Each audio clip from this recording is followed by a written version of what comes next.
The sun rose over the red deserts of Zareth, casting a harsh glow on the small village that clung to the cliffs above the canyon.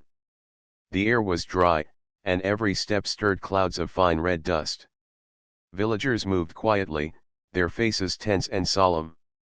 Today was not a normal day. Today was the day Lyra would face the council's judgment.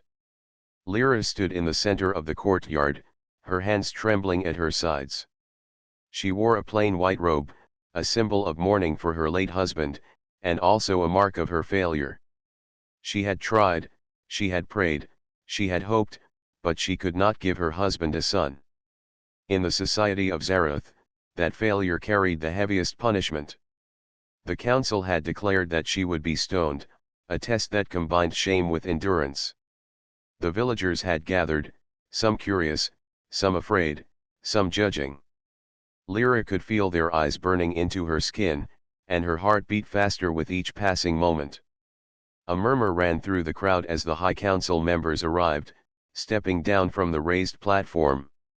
Their robes were dark, embroidered with golden threads that caught the sunlight. Their faces were calm but stern, reflecting years of authority. The head of the council, an elderly woman named Thera, raised her hand, signaling silence. The crowd fell still. Lyra of House Varen, Thera said, her voice carrying across the courtyard. You have failed in your duty. Your husband is gone, and you have brought no son to continue his line. You will face the trial of stones to honor the laws of Zareth and the will of the ancestors. Lyra swallowed hard. She felt her throat dry. Her knees shook slightly, but she stood tall, trying to remember her father's words, courage is not the absence of fear, but the strength to face it. She looked out at the villagers, their expressions mixed. Some avoided her gaze, unwilling to watch. Others stared openly, curiosity and judgment in their eyes. The council called for the ceremonial stones. They were small, smooth rocks, not meant to kill instantly but to test endurance and willpower.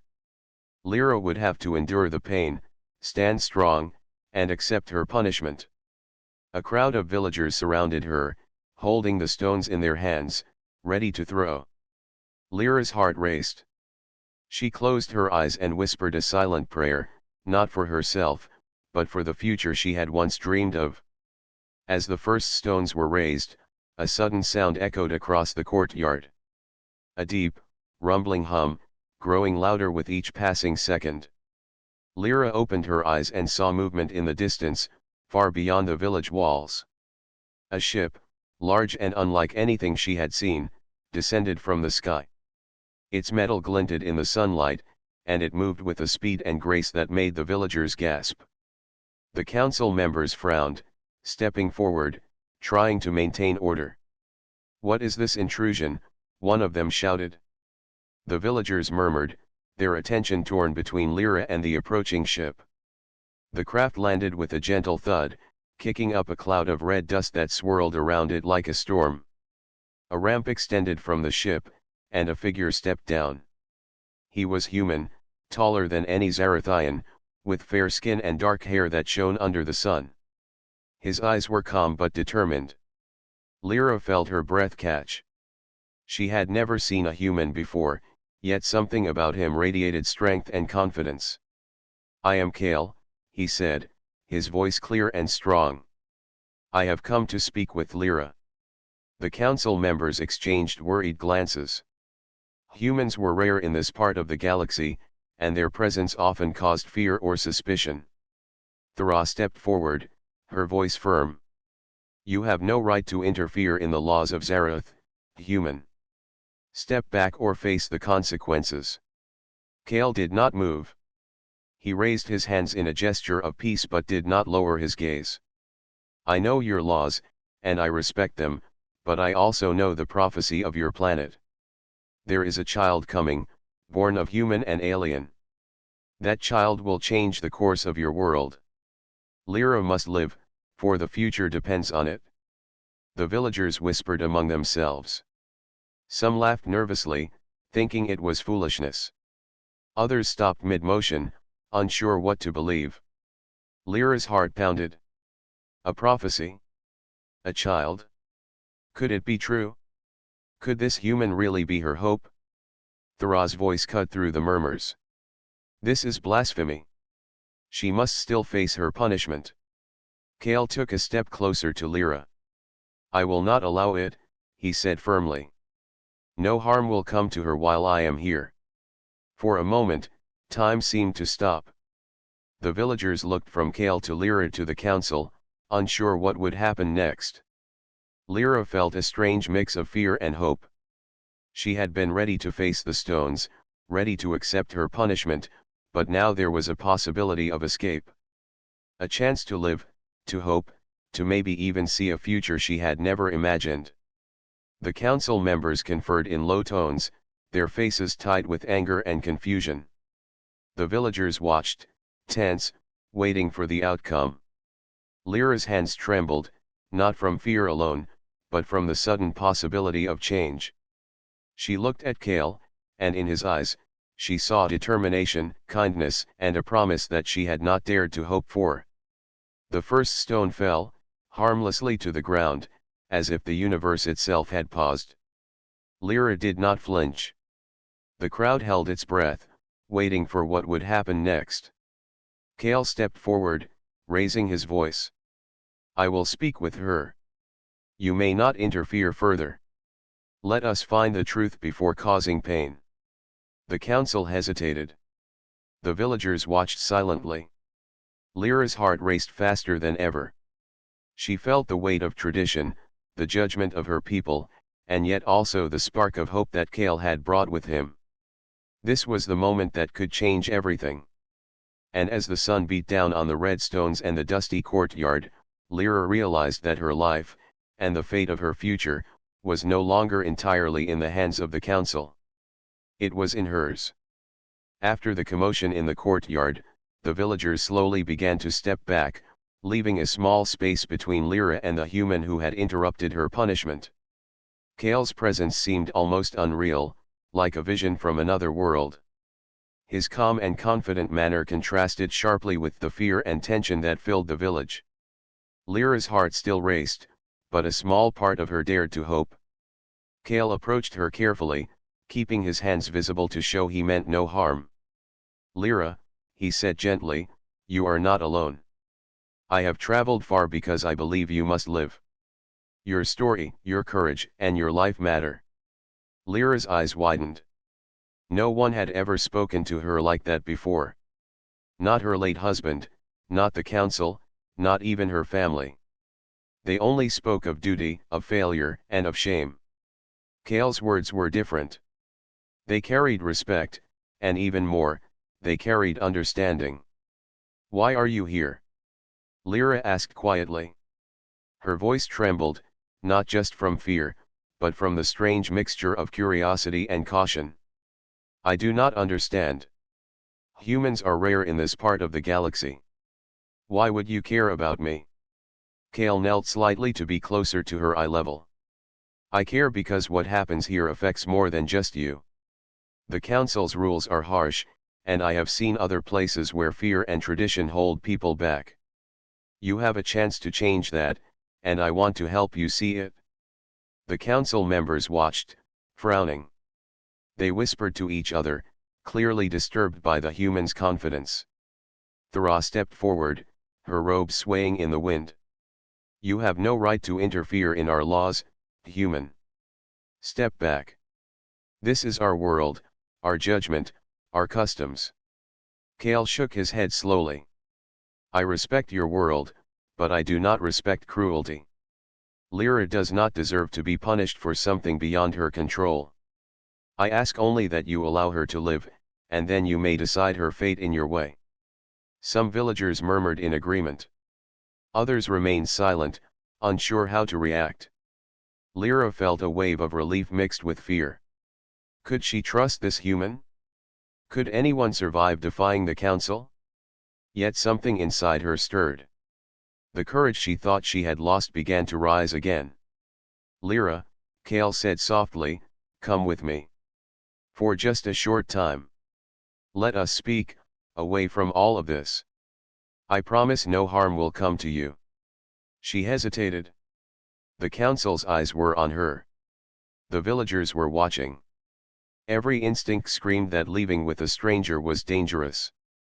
Yet another instinct, a quieter one, whispered that this might be her only chance. Slowly, she nodded. "I will come with you," she said, her voice barely above a whisper. Kale extended his hand. Lyra took it cautiously. The touch was warm and steady, not forceful. He led her to his ship, which gleamed in the sun like polished metal. The ramp lowered, and the interior of the ship was bright, clean, and unlike anything Lyra had ever seen. Instruments glowed softly, and the air smelled faintly of earth-like freshness. Once inside, Kale motioned for her to sit on a soft bench. "You are safe here," he said. "Tell me about yourself. Tell me everything you want someone to know." For a moment, Lyra hesitated. She had never shared her deepest fears with anyone. People spoke to her out of duty, or judgment, or pity. But Kale's eyes did not judge. They only encouraged. Slowly, she began to speak. She told him about her husband, and the love she had felt, and the sorrow she had carried when she could not give him a son. She spoke of the council's strict rules, and the fear that had haunted her every day. She spoke of the stones, and the humiliation she had endured before Kale's arrival. Kale listened silently, nodding occasionally, never interrupting. When she finished, he leaned back and sighed. "Your strength is remarkable," he said. "Even when faced with the worst, you stood tall. That courage is rare. You are more than what the council says. You are more than your circumstances." Lyra felt warmth in her chest. For the first time, someone saw her not as a failure, but as a person with value. I do not know if I can survive this world," she admitted. "The council, they do not forgive." Kale shook his head. "Then we will find a way. Humans and aliens can work together. We have technology, knowledge, and ideas that can help. You do not have to face this alone." Over the next few hours, they talked about many things. Lyra asked about Earth, and Kale described cities with tall buildings, running water, and schools where everyone could learn. He told her about humans' desire for exploration, for understanding, and for fairness. Lyra listened, fascinated. She had never imagined a world beyond Zarath, one where life was not dictated by fear or rigid rules. Kale also asked about Zarath, about the villagers, and about the council. Lyra shared her knowledge, her fears, and her hopes. She realized that in talking, she felt lighter. Her pain did not disappear, but it became manageable because someone understood. As the sun began to set, painting the sky in shades of red and gold, Kale prepared to return Lyra to the village. "I know this is risky," he said, "but the council must not harm you. We will find allies among the villagers, people who see that change is necessary." Lyra nodded, holding his hand for a moment longer. "Thank you," she whispered. "For believing in me." Kale smiled. "You do not need my belief. You need to believe in yourself. That will be stronger than anything else." When they returned to the village, the council members glared. The villagers whispered nervously. Lyra felt the weight of their eyes, but something inside her had shifted. She was no longer just a victim of circumstance. She had an ally, a friend, and a chance to survive. That night, as Lyra lay under the thin blanket in her small home, she could not stop thinking about Kale. She could not stop thinking about the possibility of change. For the first time in years, she dared to dream that the harsh world of Zarath might not define her. And somewhere beyond the horizon, Kale's ship rested, ready for the next step. Together, human and alien, they would face the challenges ahead, and perhaps, together, they could change the fate of Lyra and of Zarath itself. The night on Zarath was colder than Lyra expected. The red sands of the desert had cooled, and the wind whispered softly through the cliffs. Lyra lay awake in her small home, staring at the ceiling, thinking of Kale and the strange hope he had brought with him. She could still feel the warmth of his hand, the calm in his voice, and the promise that she might not have to face the council's cruelty alone. The next morning, she found herself walking toward the outskirts of the village, where the cliffs overlooked the canyon. She had arranged to meet Kale in secret. The council's eyes were everywhere, and any sign of defiance could bring punishment. Yet, the thought of speaking to Kale again gave her courage she had not felt before. Kale was already there, standing near the edge of the cliffs, looking out at the horizon. When he saw Lyra, he smiled, a small gesture that warmed her heart. "Good morning, Lyra," he said. "You came despite the danger." Lyra nodded. "I had to. I need to know more. I need to understand why you are here, why you risk so much for someone like me." Kale gestured for her to sit on a nearby rock. "I am here because I believe in the potential of life," he said. "Not just yours, but the life of your people, and of those who will come after. I have seen worlds where fear and old rules stop people from growing. I do not want that for Zareth." Lyra looked down at her hands. She had never thought of her life in this way. She had lived under fear and rules, never imagining that someone could see beyond the customs and the punishments. "You make it sound so simple," she said softly, "but my world is not simple. The council is powerful. Everyone listens to them. How can one human make a difference?" Kale shook his head. "I am not here alone. I am here with you. And courage can inspire others. One act of defiance can become many. You have already survived the stones, even if it was interrupted. That shows strength. That shows you can lead in ways no one expects." Lyra felt a warmth in her chest. She had always felt powerless, trapped by the expectations of her society. But Kale's words made her realize that she might have more control than she thought. "I do not know if I can do it," she admitted. "I am afraid." "Fear is natural," Kale said kindly. "It shows you care. What matters is what you do with it. Will you let it control you, or will you use it to guide you?" For a long moment, Lyra said nothing. She looked at the canyon below, at the red sands stretching endlessly, and felt a strange mixture of fear and hope. Finally, she nodded. "I will try. I want to try." Kale smiled. "Good. That is all anyone can ask." Over the next few days, Lyra and Kale met in secret whenever they could. They shared stories about their lives. Lyra told him about her husband, about the customs of Zareth, and about her dreams that had long been buried under fear and duty.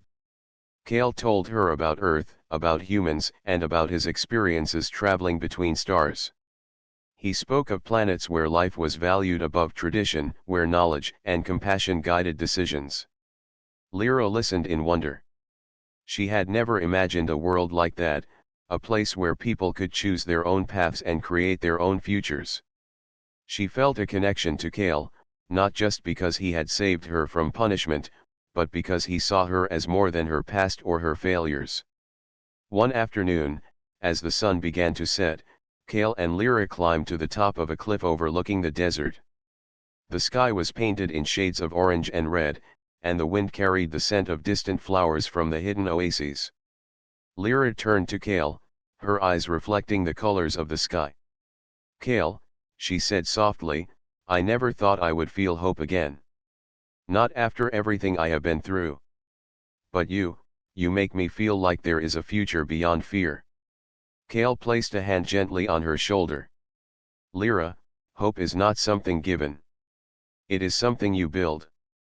I can help, but it is your courage that will make it real. You have the strength to change not just your life, but the lives of many." They sat in silence for a while, watching the sun dip below the horizon. Lyra realized that she trusted Kale more than anyone she had ever known. She did not fear him. She did not doubt his intentions. For the first time, she felt safe, and that safety allowed her heart to open in ways she had never imagined. As night fell, Kale spoke of plans. We cannot remain hidden forever. The council will continue to watch you. We need allies, people who can see reason and support change. Together, we can find a way to protect you and prepare for what comes next. Lyra nodded. I know some villagers are quiet because they are afraid. But if someone shows them courage, perhaps they will follow. I want to help, but I do not know how to start. Kale smiled. Then we start small. We build trust. We share knowledge. And we show by example. The people will see what is possible when fear does not rule them. Over the next few days, they moved cautiously, speaking to villagers in whispers, learning who might support them. Lyra was surprised to find that many had quietly questioned the council's harsh ways. Some were willing to help, but only if they felt safe. Kale taught her strategies to gain their trust without drawing the council's attention. Through it all, Lyra felt a change within herself. She had begun as a frightened woman, trapped by rules and fear. Now, with Kale's guidance, she felt determination growing. She realized that she could be more than a victim.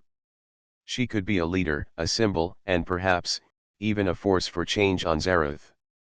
One night, as they returned from a secret meeting, Lyra stopped and looked at Kale.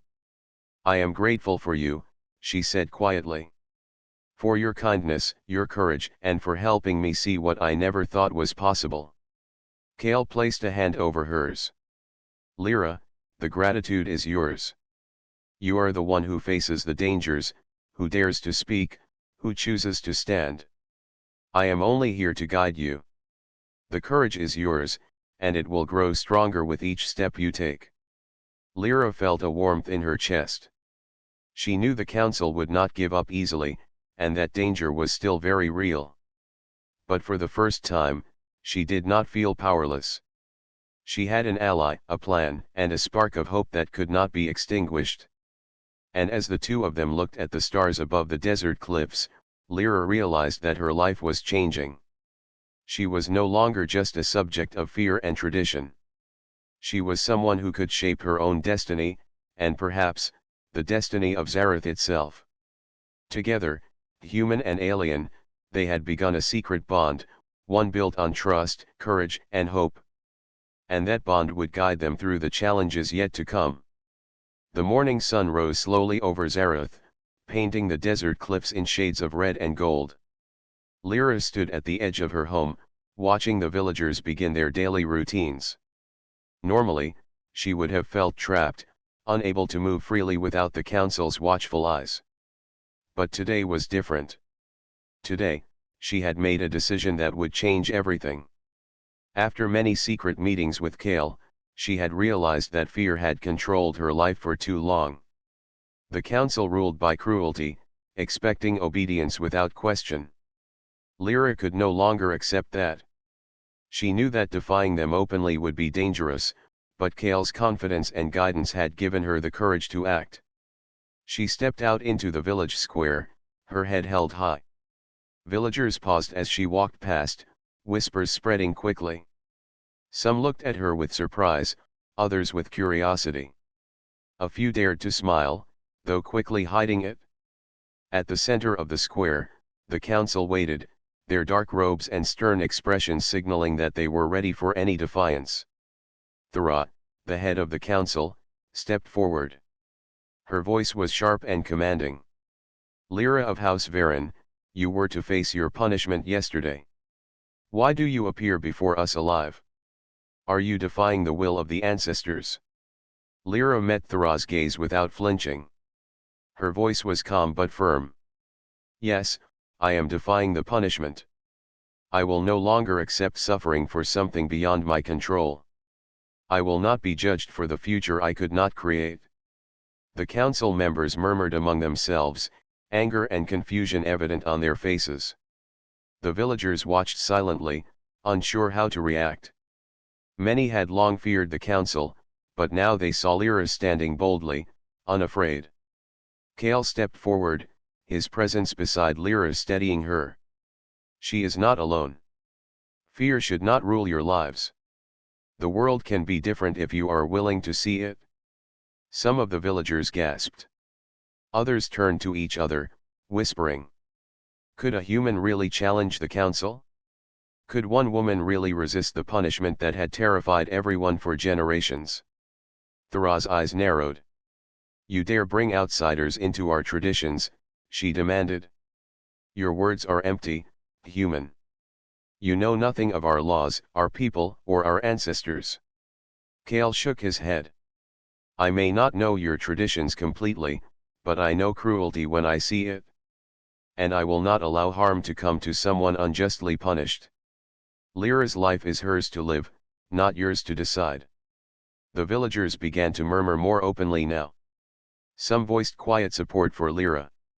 She is right, one said. The council is too harsh.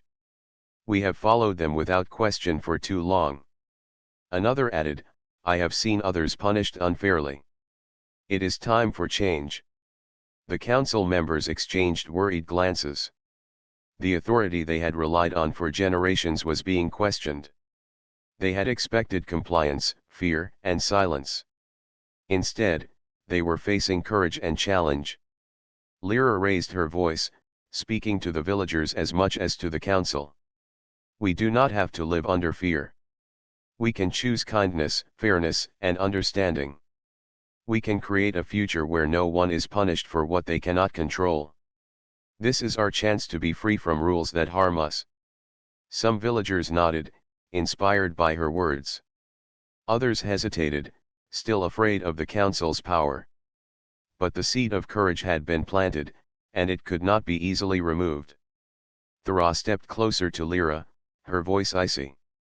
You speak of freedom, yet you know the consequences. Do you not fear the stones, the punishment, the dishonor? Lyra looked directly at her, unafraid.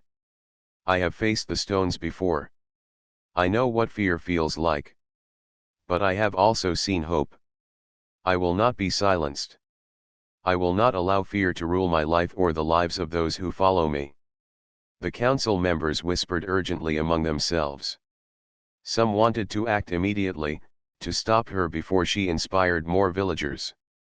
Others hesitated, sensing the shift in the crowd. The villagers, inspired by Lyra's courage, were beginning to stand taller, their eyes bright with curiosity and possibility. Kale spoke again. Change is not easy. But it is possible. The world does not belong only to those who rule by fear. It belongs to everyone, and together, we can create something better. The council faltered. Their authority, once unquestioned, was now challenged openly. The villagers began to step closer to Lyra, showing their support quietly but clearly. Some offered her water. Others whispered words of encouragement. Lyra felt their courage merging with her own, giving her strength she had never known. As the day went on, more villagers gathered near the square, drawn by curiosity and hope. They had long feared punishment, yet they saw that one woman could stand against the council and survive. Lyra spoke to them, not just with words, but with presence. She demonstrated that courage and determination could inspire change. By evening, the council realized that they could not act as they had before. Their power relied on fear, and that fear was slipping away. Thara stepped back, her expression tight, as she considered her next move. The villagers had begun to question long-held rules, and Lyra had become a symbol of resistance. Kale and Lyra retreated to the cliffs at the edge of the village, away from the crowd. You did well today, Kale said. Many people are watching, learning, and beginning to believe. The council will not ignore this, but we have made the first step. Lyra looked at the sunset, feeling a mix of relief and determination. It was frightening, she admitted. But it felt right. For the first time, I felt like I was choosing my own life. Kale nodded. And that is just the beginning. There will be challenges ahead, but you are not alone. Together, we will find allies, protect the innocent, and show your people that a better world is possible. Lyra smiled faintly. I never thought I could feel hope again. But now, I see it. And I want to fight for it. Kale placed a hand gently on her shoulder. And you will. The courage you have shown today will guide many. They will follow because they see your strength. They will believe because you dared to believe first. That night, Lyra lay awake, thinking of the day's events. She had defied tradition, faced the council, and inspired her people. She knew the council would retaliate, but she also knew that change had begun. With Kale's guidance and the villagers' support, she felt ready to face whatever came next. And as the stars appeared in the dark desert sky, Lyra understood that courage, hope, and unity could challenge even the oldest traditions. Zaratha's future was uncertain, but for the first time, it was also full of possibility. Together, Lyra and Kale had taken the first steps toward changing a world built on fear, proving that even in the harshest lands, hope and courage could shine brighter than any law or punishment. The days passed quickly on Zarath, but for Lyra, every moment was filled with tension and anticipation. The villagers had begun to notice her quiet defiance, and whispers of change circulated through the streets. Kale remained by her side, teaching her how to speak to the people, how to gather support without drawing the council's immediate wrath. Together, they moved carefully, knowing the smallest mistake could put everything at risk. One morning, as Lyra performed her daily routines, she felt a strange change within her body. A heaviness in her stomach, a faint dizziness that she had never experienced before. At first, she dismissed it, thinking it was the desert heat or exhaustion. But over the next few days, the feeling grew stronger. She realized, with a mix of shock and disbelief, that she might be pregnant. The thought stunned her. She had not expected anything like this, especially now, in the middle of danger and political tension. And yet, a spark of hope ignited within her. Perhaps this child was part of the prophecy Kale had mentioned, the union that could bring change to her world. She kept the news to herself, unsure how to process it, unsure how Kale would react, and terrified of what the council would say if they discovered it. Kale noticed her quiet moments, her distracted expression, and the way she touched her stomach instinctively. One evening, as they walked along the cliffs, he asked gently, Lyra, is something troubling you? You seem different. She hesitated, then decided to trust him. I think I might be pregnant, she admitted softly. Kale stopped in his tracks, his eyes wide for a moment before a warm smile spread across his face. Then our child is coming, he said, his voice full of wonder. This is a blessing, Lyra. A new life, a symbol of hope and unity. Lyra felt a mixture of relief and fear. She wanted to feel joy, but the reality of Zarath and the council's strict rules weighed heavily on her mind. But Kale, she said, her voice trembling slightly, if anyone discovers this, the council will see it as unnatural. They will punish me. They may even hurt the child. Kale took her hand in his, holding it tightly. Then we will protect you. We will be careful, plan every step, and find allies. You are not alone. No one can harm you or the child if we are smart and united. Over the next weeks, Lyra's pregnancy became increasingly noticeable, and she began to experience the small joys and challenges of new life. She shared some moments with Kale in secret, laughing quietly when she stumbled or felt weak, and marveling at the miracle growing inside her. Each day strengthened her bond with Kale, and each day her determination to change Zarath grew stronger. The council, however, had not forgotten her defiance. Thra watched her carefully, noting every movement, every gathering of villagers near her home. The murmurs of rebellion had reached the council's ears, and suspicion had begun to grow. They did not yet know about the child, but they sensed a shift in power and influence. One afternoon, while Lyra and Kale met with a small group of supportive villagers, a council messenger appeared at the edge of the gathering. He shouted a warning, demanding that the meeting stop immediately. The villagers froze, afraid of punishment. But Lyra stepped forward, her voice calm and firm. "We meet to discuss hope, fairness, and a better future," she said. "No one here seeks harm. We only wish to see change, to create a world where no one lives in fear. You may enforce fear, but we will not let it control our lives." The messenger hesitated, uncertain how to respond to such courage. Kale stepped beside Lyra, his presence commanding respect. "You cannot silence the truth with fear. Change will come, and it will come because people choose it, not because it is forced upon them." The villagers, emboldened by Lyra's words and Kale's support, began to speak quietly among themselves. Some offered small signs of loyalty and courage, pledging to help her in any way they could. Lyra felt hope growing stronger inside her. The path ahead was dangerous, but she knew she would not face it alone.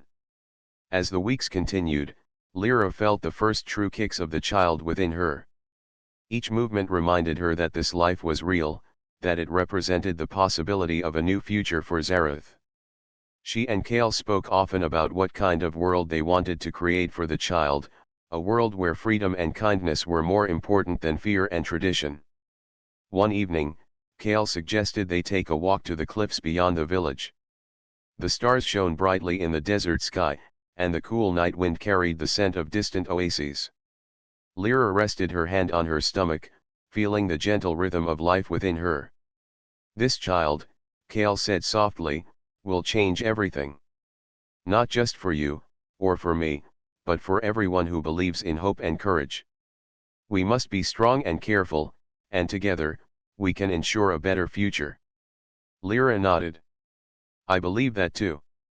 But I am scared. I do not know how the council will react if they discover this. I do not know if we can truly protect the child." Kale held her hand firmly. "We will protect the child. And more than that, we will inspire others to stand up for what is right. Fear loses its power when people choose courage. That is the greatest lesson we can show." Days later, a new challenge arose. Rumors began to spread among the villagers that Lyra's condition was unusual. Some whispered to the council, suggesting that something unnatural was happening. The council grew more suspicious, their eyes sharper, their patrols more frequent. Lyra and Kale knew they could no longer move as freely. They had to act with even more caution. Yet, the news of the pregnancy also inspired hope. A few villagers who had been quiet suddenly stepped forward to support Lyra, offering to keep watch and help her secretly. Lyra realized that courage was contagious. Even in the shadow of fear, people could find strength to act when they saw someone else take the first step. Lyra and Kale began planning more actively, discussing ways to protect the child, gather allies, and challenge the council's unfair rules. They taught the villagers small strategies, ways to support change without drawing immediate punishment. Each meeting, each conversation, strengthened their community and built trust among those who had long been afraid. One night, as Lyra rested in her home, feeling the gentle movement of the child inside her, she realized how much her life had changed. Just weeks ago, she had faced the stones, expecting punishment and despair. Now, she had hope, allies, and a plan. She had Kale by her side, and together, they had begun to challenge the oldest traditions of Zareth. For the first time, Lyra felt that the future was hers to shape. The child within her was a symbol of possibility, a spark of change that could grow into something powerful. And as she drifted to sleep, she made a silent promise to herself and to the unborn child: no matter the danger, no matter the fear, she would fight for life, hope, and a better world for everyone. The sun rose over Zareth, casting long shadows across the red desert. Lyra stood on the cliffs overlooking the village, her hand resting gently on her growing belly. The child inside her moved, and she smiled softly.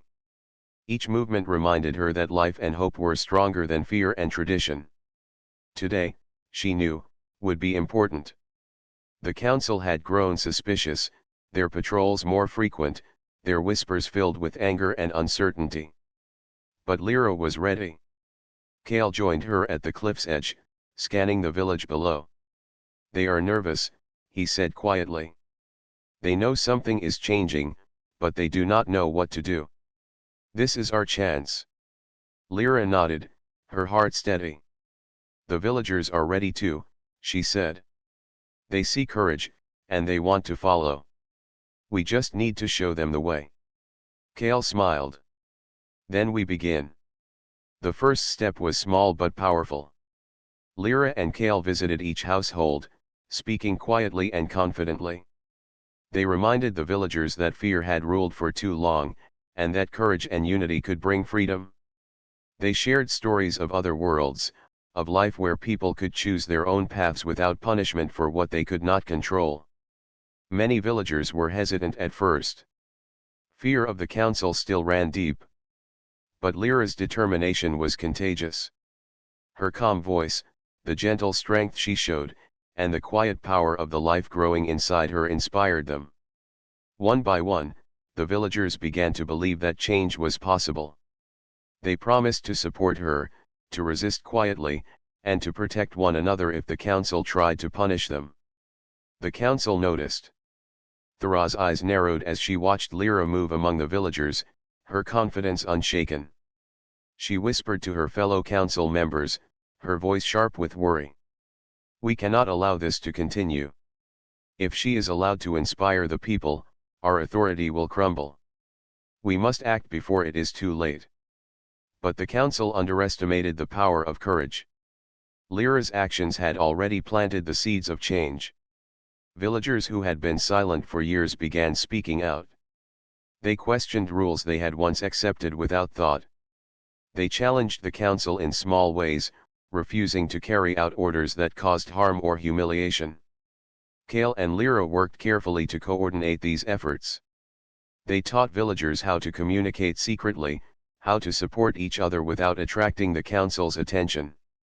Each act of defiance, no matter how small, built confidence and courage among the people. One evening, a large council patrol approached the village square, demanding that Lyra surrender herself. The villagers gathered, tense and fearful. The council expected submission, but they were met with silence. Lyra stepped forward, her presence commanding attention. "You cannot intimidate us anymore," she said firmly. "We will not live under fear. We will not accept punishment for things we cannot control.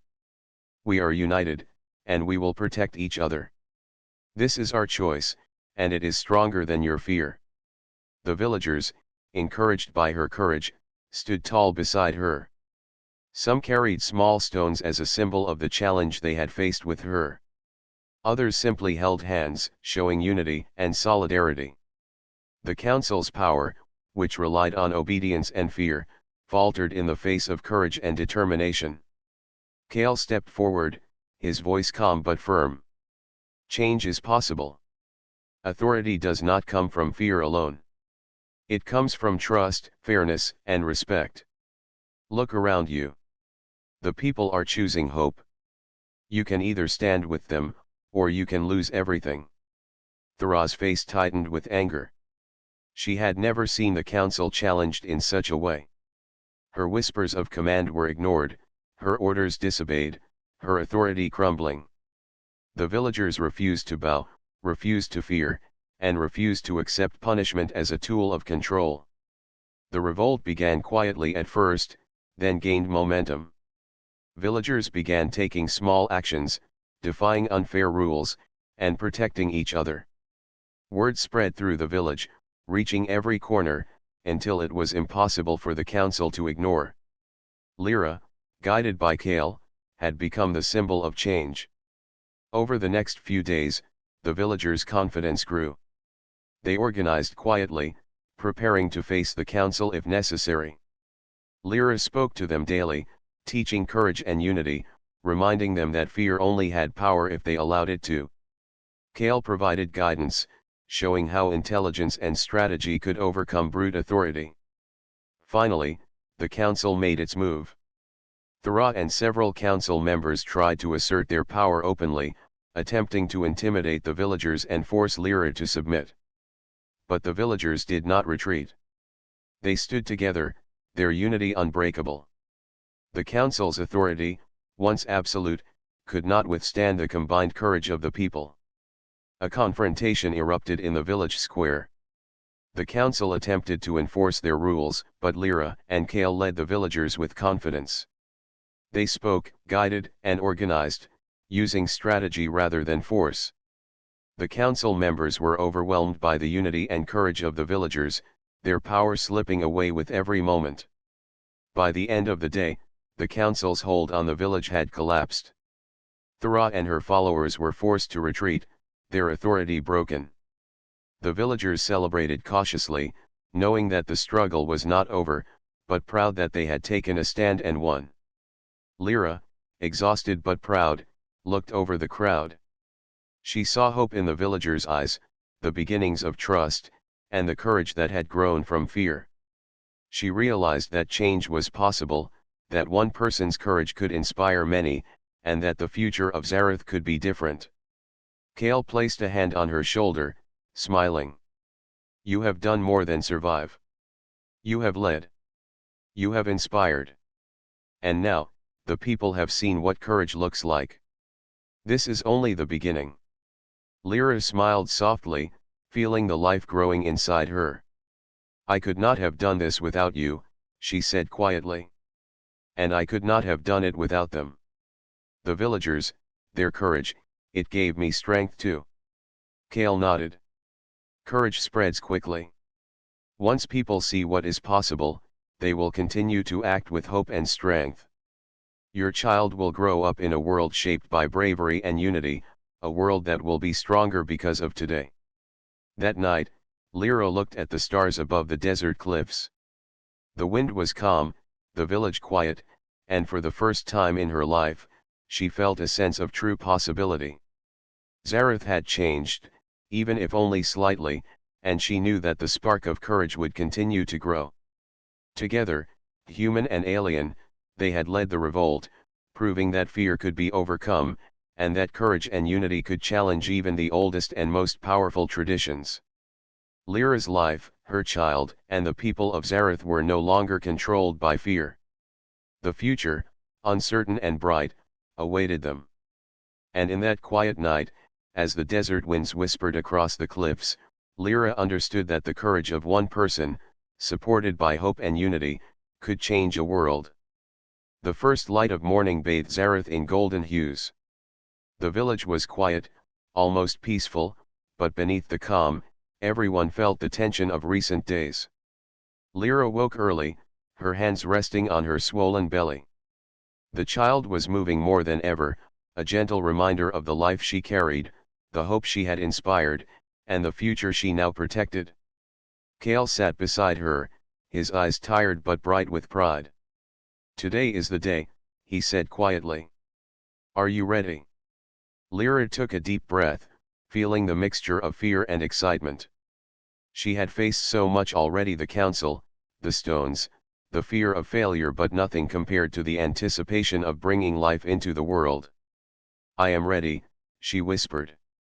And I am not afraid anymore. The villagers, aware of the day's importance, gathered quietly near the cliffs. They had been asked to stay at a distance, to give Lyra and Kale privacy, but their support was evident. Many had helped prepare safe spaces, gathered food, and provided supplies, all in secrecy. They knew that the arrival of the child represented not only new life but also a new beginning for Zareth. The labor began gently at first, a steady rhythm that made Lyra focus on her breath and her inner strength. Kale stayed by her side, holding her hand, offering encouragement, and reminding her of the courage she had shown every day. You are strong, he said. Every challenge you faced prepared you for this moment. Trust yourself, trust the child, trust the life we are bringing into this world. Hours passed, each moment filled with pain and determination. Lyra focused on her breathing, drawing strength from Kale's presence and the thought of the villagers who had stood with her. She remembered the days of fear, the punishment that had once threatened her life, and the moments when hope had seemed impossible. And yet, here she was, bringing life into the world despite it all. Kale guided her through each step, offering calm instruction. "You are doing perfectly," he said. "Every breath, every effort brings us closer. The child is almost here." Finally, after hours of labor, the cries of a newborn echoed through the quiet cliffs. Lyra, exhausted but radiant, held her child close. The infant was small, but strong, with bright eyes that seemed to reflect both worlds, the alien sands of Zareth and the human courage Kale had brought. Lyra's heart swelled with a love she had never known, a mixture of relief, joy, and hope. Kale looked down at the child, his face filled with wonder. "You have done it, Lyra," he said softly. "This child is a symbol of everything we fought for: courage, unity, and hope. They will grow up in a world that is already beginning to change." Lyra cradled her child, feeling the warmth and life radiating through them. "We did it together," she said. "Not just us, but the villagers too. This is a new beginning for all of us."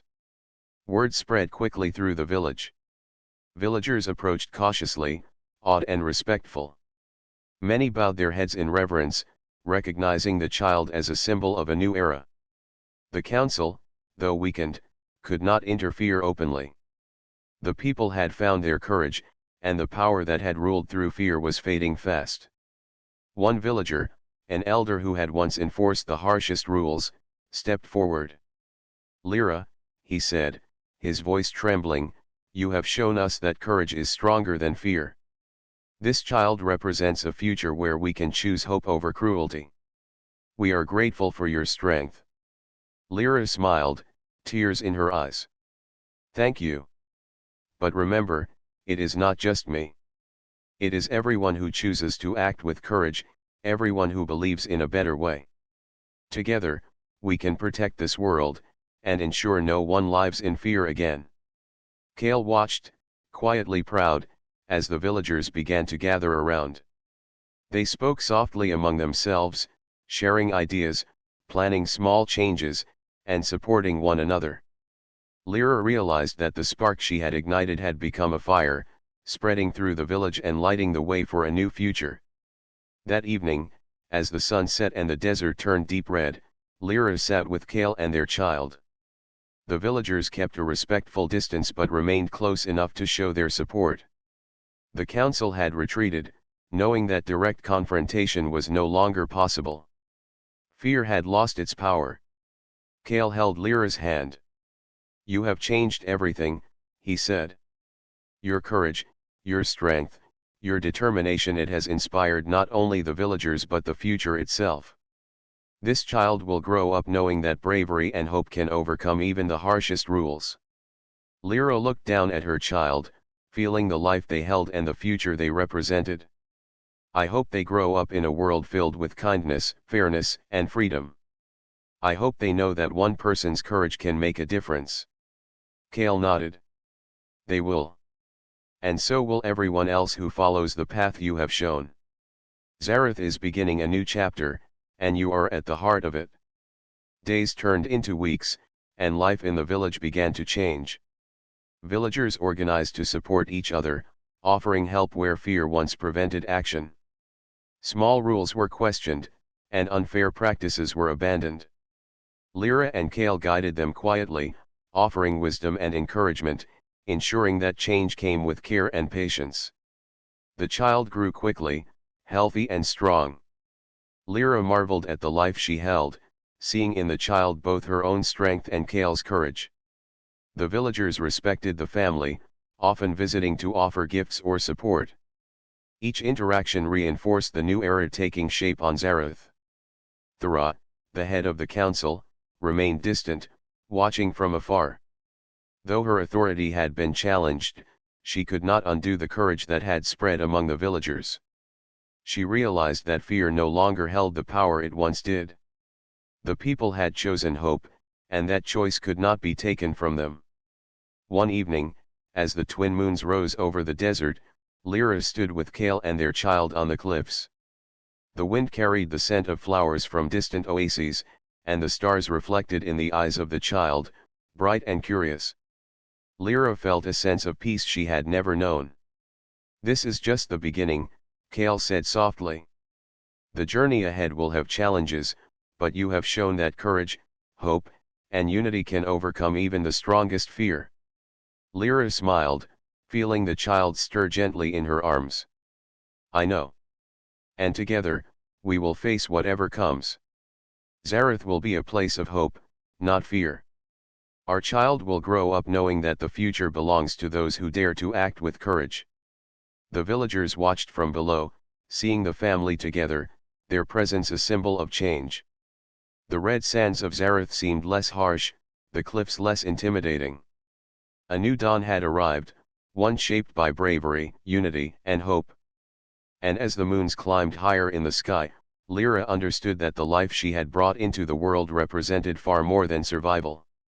It represented transformation, a promise that the people of Zareth could create a future defined not by fear, but by courage, compassion, and the strength of the human spirit. The village, once controlled by strict rules and fear, now looked toward a brighter future. Lyra, Kale, and their child stood at the heart of this change, proving that even in the harshest worlds, hope could thrive, courage could spread, and one life could inspire generations to come. Zareth had entered a new era, and it was only the beginning of the remarkable story of bravery, unity, and hope that would shape the planet for years ahead.